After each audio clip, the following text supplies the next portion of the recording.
ఎన్నికల ముందు ముగ్గురు కలిసి స్టేజ్ ఎక్కారు. కూటమి అధికారంలోకి వచ్చాక కలిసి పాలిస్తామని హామీ ఇచ్చారు. ఇప్పుడు అదే కూటమి ఇంట్లో మాటల మంటలు కనిపిస్తున్నాయి. సమన్వయం, మిత్రధర్మం, సమిష్టి నిర్ణయం అంటూ చెప్పిన మాటలు ఒక్కొక్కటిగా మైక్ ముందు పరీక్షకు వస్తున్నాయి.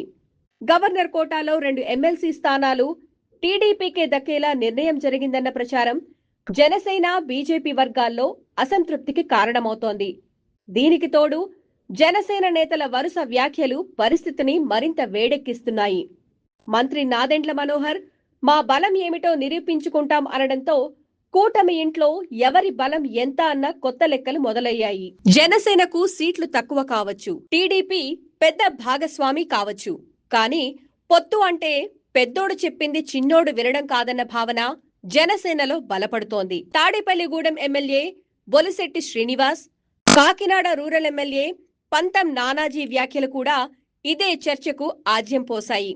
పైగా టీడీపీ అనుకూల సోషల్ మీడియా వర్గాల నుంచి ఎదురు దాడి మొదలవడంతో అసలు సినిమా సభల్లో కాదు, సోషల్ మీడియాలో కూడా నడుస్తోంది.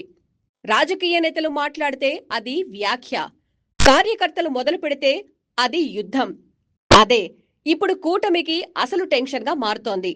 ఎమ్మెల్సీ సీట్లు, నామినేటెడ్ పదవులు, భవిష్యత్ రాజకీయ ప్రాధాన్యం ఇవన్నీ ఇప్పుడు కూటమిలో సున్నితమైన అంశాలుగా మారుతున్నాయి. బీజేపీకి తన వాటా కావాలి, జనసేనకు తన రాజకీయ బలం చూపించాలి, టీడీపీకి ప్రభుత్వ నిర్వహణలో ప్రధాన పాత్ర ఉండాలి. కానీ ప్రతి నిర్ణయం కేవలం సంఖ్యాబలంతోనే జరిగే పొత్తు కాస్త ఎన్నికల ఒప్పందంగా మిగిలిపోయే ప్రమాదం ఉంది. బయట ప్రతిపక్షంతో పోరాటం చేయడం ఒక ఎత్తైతే ఇంట్లో మిత్రులను సంతృప్తిపరచడం మరో ఎత్తు. అందుకే చంద్రబాబు మిత్రపక్షాలతో సమన్వయం పెంచుకోవాలి.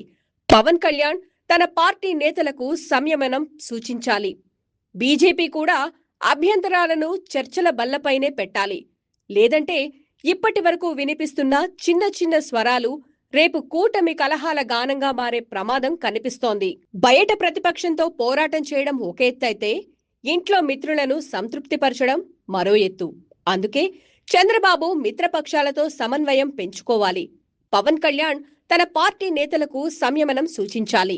బీజేపీ కూడా అభ్యంతరాలను చర్చల బల్లపైనే పెట్టాలి.